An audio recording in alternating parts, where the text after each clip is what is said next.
All right. So, uh, have you ever felt like the universe is sending you a sign? Like maybe it's pushing you in a certain direction or Yeah. something? You're like, those aha moments. Mm. Or when you get a lucky break, sometimes it feels like almost, Feeling someone's not for you. yeah, exactly. It's almost like a higher power is kind of opening doors for you or something. Yeah, yeah. So today we are going to be diving into an article about this, and Okay.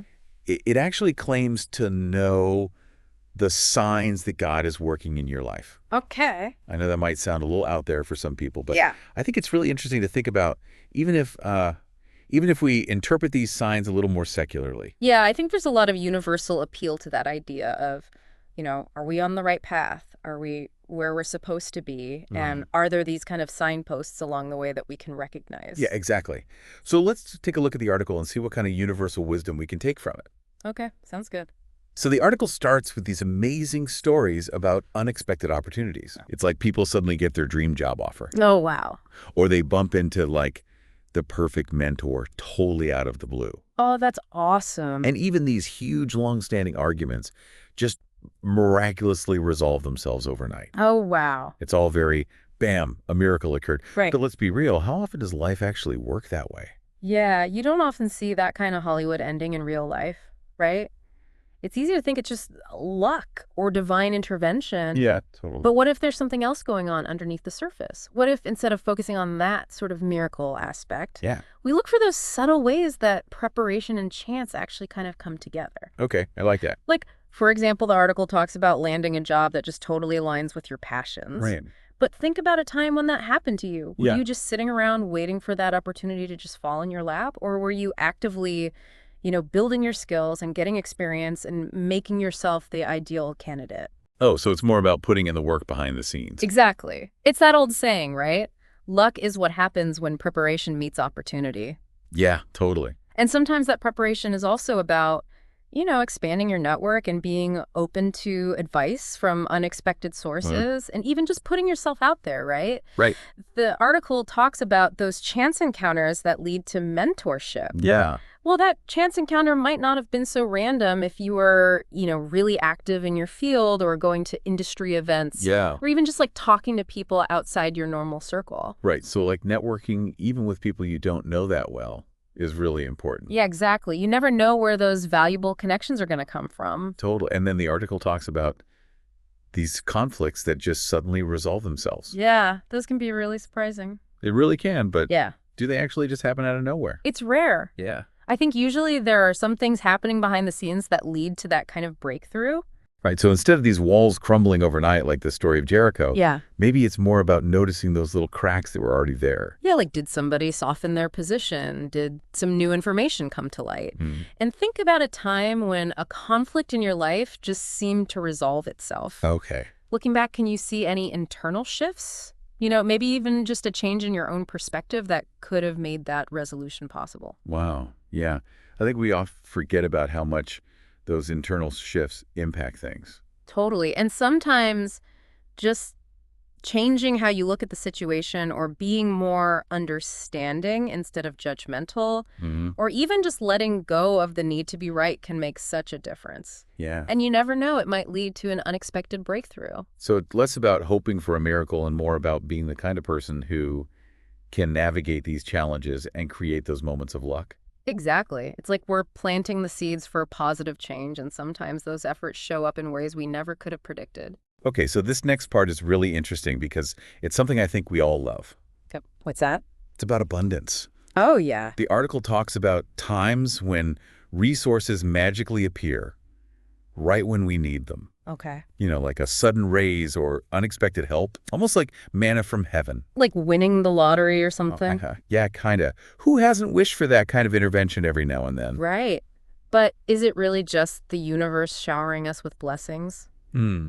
I mean, think about a time when you experienced this kind of abundance. Yeah. Did something you do, maybe without even realizing it, contribute to that raise? Or was that help always available, maybe from a friend or a colleague, but you were too afraid or too proud to ask for it before? Oh, yeah. I'm totally guilty of that. Sometimes we get in our own way. It's so common. We think we need to do everything ourselves or that asking for help is weak. Yeah. But sometimes our support system is just waiting for us to open up and receive it. Okay, so I'm seeing a theme here. But It's not about denying luck or serendipity. It's about being honest with ourselves about how our own actions, even indirectly, might have set the stage for those good outcomes. absolutely. And it doesn't take away from the gratitude either. Right. In fact, it can make it even stronger because we see ourselves as active participants in our success rather than just passive recipients of fate. Okay, I'm ready to get a little deeper now. Okay, I'm listening. The article talks a lot about personal transformation that leads to peace and joy, Mm-hmm. specifically about finding your true identity in Christ as a path to those things. Right. Now, before anyone tunes out, because they're not religious, I think there's a secular version of this that we can all connect with. Yeah, for sure. I mean, you don't have to be religious to experience that amazing feeling of peace and joy that comes from living authentically. Definitely. So what does living authentically really mean? Well, I think it means aligning your actions with your values, Yeah. doing things that really matter to you, Yeah. and being your most genuine self, even when that means going against the grain. Right. And that's not always easy. Yeah, it can be tough. It can mean facing some of your less pleasant qualities Yeah. and challenging your own assumptions Yeah. and letting go of things that just aren't working for you anymore. So it's not about comfort. It's about finding what's true, Yeah. even when it's messy. Exactly. And trusting your gut even when it leads you off the well-worn path. Yeah, and the article says that there's this incredible joy that comes from walking through these divinely open doors. Mm. But what if that joy isn't a reward from above? Yeah. What if it's just the natural outcome of living authentically and aligning yourself with your purpose? It's like that deep satisfaction you get when you're living by your values. Right, and it's not about money or achievements. Nope. It comes from inside, and it doesn't matter what's happening around you. So it's not about waiting for a higher power to give you joy. Yeah. It's about finding that joy within yourself by pursuing the things that make you feel truly alive. Totally. And you know it's cool? But That kind of joy can be contagious. Yeah, when you're genuinely happy, it inspires other people to find their own path. that's awesome. It is. And then the article talks about divine connections and expanded influence, which honestly sounds a little too good to be true. Right, like a fairy tale or something. Yeah, it's all about those perfectly timed relationships that just appear and lead to success. Right. I'm always a little wary of those grand conspiracy theories, Yeah. but there's no doubt that human connection is powerful. Totally. And when we're open to it, we tend to attract people who are on the same wavelength. So it's not about some higher power pulling strings. Not necessarily. It's about putting out good energy and attracting similar people. Yeah, and remember those weak ties we talked about? Yeah. Those connections with people we don't know that well can actually be really valuable. Interesting. Sociologists have done a lot of research on this. Oh, wow. Those casual acquaintances can give you new perspectives and information. Yeah. They can even connect you to whole new networks that you didn't even know existed. So instead of waiting for a divine hand to deliver the perfect connection, Yeah, we can be more proactive. exactly. Think about your most valuable connections. Okay. Did those just happen by chance? Or was there something you did even indirectly to cultivate those relationships? That's a good point. It's about being intentional, you know? Nurturing the relationships you have, Mm-hmm. looking for new mentors, Mm-hmm. going to events, Mm-hmm. and just being open to connecting with people outside your usual circle. Okay, last sign from the article before we wrap up this part of the deep dive. Okay, what is it? This one's a big one. Miraculous breakthroughs. Whoa. Okay. We're talking unexplained healings, dreams coming true. Yeah. Like someone up there just snapped their fingers and made it happen. Yeah, some of those stories can be pretty mind-blowing. Even for a skeptic like me. Right, and there are definitely mysteries out there that science can't fully explain. Yeah. But even then, how often do we overlook the role we play in these things? Okay, interesting. Let's take those miraculous healings. I mean, obviously faith and belief are powerful, Yeah. but science has also shown us that the human body has an amazing ability to heal itself. Yeah. The placebo effect is a perfect example. Oh, yeah. When people believe they're getting a treatment, even if it's just a sugar pill, Yeah. they often experience real physical changes. That's crazy. It is. So maybe it's not always about denying the mystery. Yeah. Maybe it's about acknowledging that we might be capable of more than we realize. Okay, and what about those dreams coming true? Yeah, they rarely happen without a lot of effort. Right. even when it seems impossible. Exactly. We might look back and say, it was a miracle. Yeah. But if we're honest, there were probably hours of hard work and strategic decisions. Right. Maybe even some lucky breaks that we created ourselves without realizing it. It's like those miracles are actually just the result of lots of effort and intention. Exactly. And that's actually more empowering than thinking it was all down to external forces. I agree, because it means we have more control over our lives than we think. Yeah, it's a humbling thought, isn't it? That maybe some of those miracles were actually just our own strength and resilience shining through. Totally. And that even when things seem impossible, we have the power to create positive change. Absolutely. That is a fantastic place to pause our deep dive for now. We've been reframing these signs of divine intervention as principles anyone can use to navigate the challenges and opportunities in their lives. Yeah, it's been really insightful. We'll be back after a short break to explore even more fascinating ideas from this article. Don't go anywhere.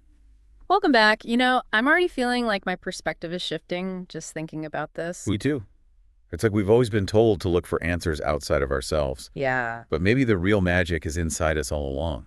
Yeah. Which actually brings us to the next big idea in this article. Okay.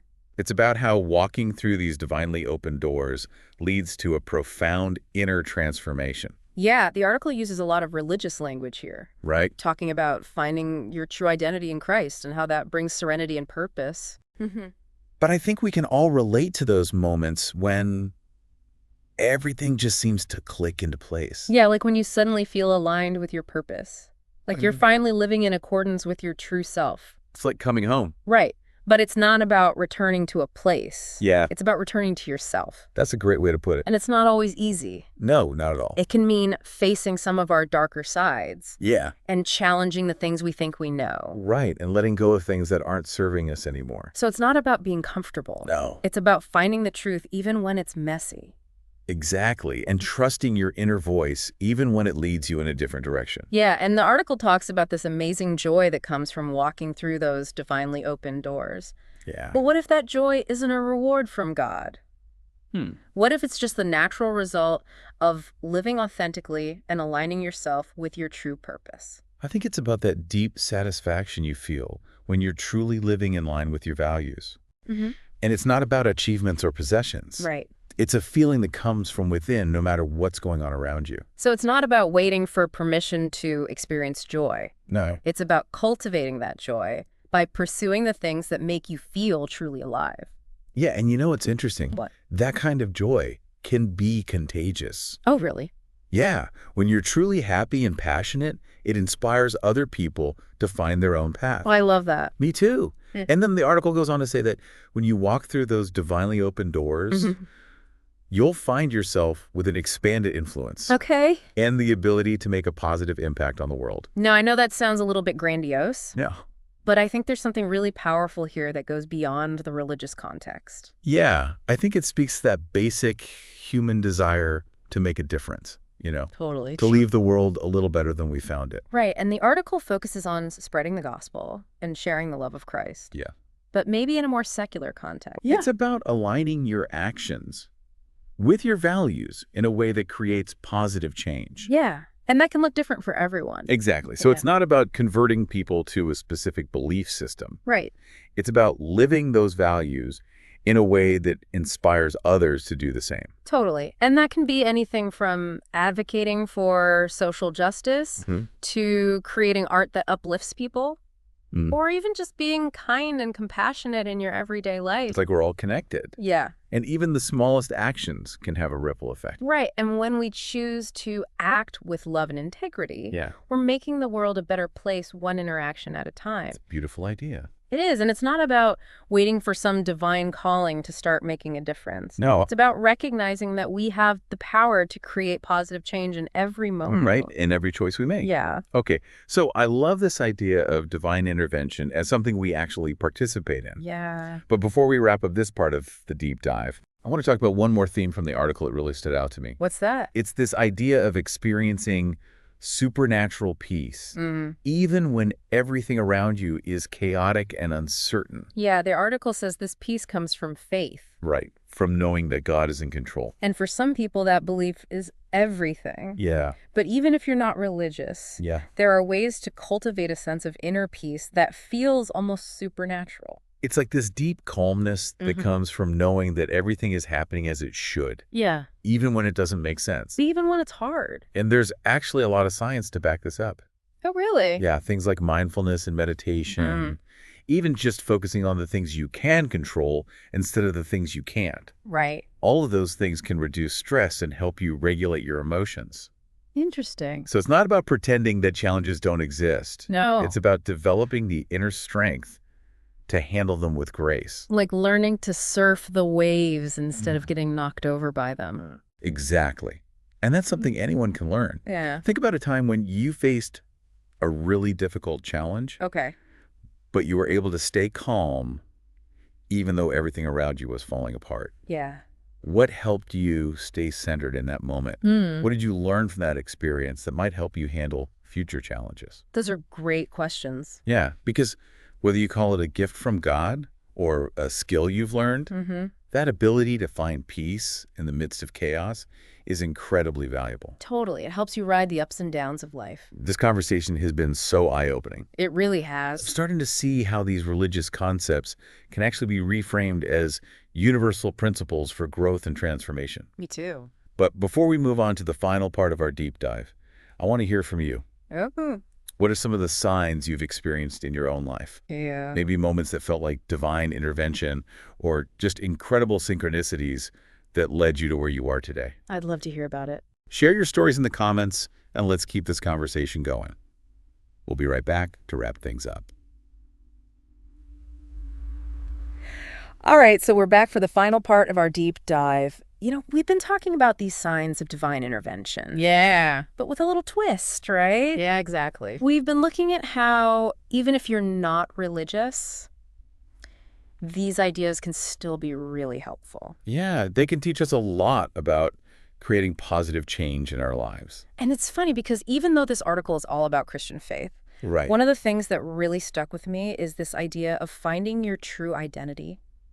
Yeah, it talks about finding your identity in Christ. Right, but I think there's a deeper message there. Yeah, something more universal. Like, it's about figuring out who you really are Mhm. without all the labels and expectations that other people put on you. It's like our true selves are already there, Yeah. just waiting to be discovered. And maybe those signs of divine intervention, Yeah. maybe they're really just signs that are pointing us back to ourselves. I like that. Back to our own wisdom and potential. Yeah, and that's not always easy. No, it's not. It can mean facing some of our darker sides, Right. challenging our beliefs, letting go of things that aren't working for us anymore. So it's not about being comfortable, No, it's about finding what's true, even when it's tough. even when it hurts. But ultimately, Yeah. it's about becoming our most authentic self. It's about taking back your power. And I think that's where the real transformation happens. Yeah. Not when we achieve something external, Yeah. but when we change how we see ourselves. It's like shifting from I need to prove myself Yeah, to I'm already enough. exactly. Yeah. And from there, you can go out into the world with so much more confidence and clarity. Totally, because, you're not trying to live up to anyone else's expectations. Just being you. And that article talks about this amazing joy that comes from walking through those divinely open doors. Yeah. But I think that joy comes from pursuing what you love, Right. what feels right in your soul. Exactly. So whether you believe it's God's plan or just the universe working in your favor, I think the real magic happens when we align ourselves with our purpose. When we find that thing that makes us come alive. And when you're feeling that joy, Yeah, it rubs off on other people. it's true. It inspires them to find their own path. It creates a ripple effect of positivity. Okay, so the last message from the article is that when you walk through those doors that God opens for you, Yeah, you'll have a bigger influence and be able to make a real difference in the world. I love that idea. Me too, because it speaks to that desire we all have to leave a mark. Yeah, to make things better. The article is focused on spreading the gospel, Right. but I think we can broaden that. Yeah. It's about using your influence for good. Yeah, whatever that means to you. So it could be about fighting for social justice, creating art that inspires people, protecting the environment, or even just being kind and compassionate in your everyday life. It's about realizing that we all have the power to make a difference. no matter how small. Exactly. And it's not about waiting for some grand sign or permission from above. It's about taking action Using your voice, your talents, your resources. to make the world a better place one step at a time. That's a great way to put it. So as we wrap up this deep dive, I want to leave you with this thought. Okay. You don't have to wait for a sign from heaven to start living the life you want and making a positive impact. Yeah, the power to change things is already inside you. Trust your gut, Yeah. follow your heart, Mm-hmm. and take action. The universe has got your back, even if it doesn't always feel like it. That's so true. So go out there and make it happen. And let us know what happens. Share your stories with us, and let's keep this conversation going. Until next time, keep diving deep.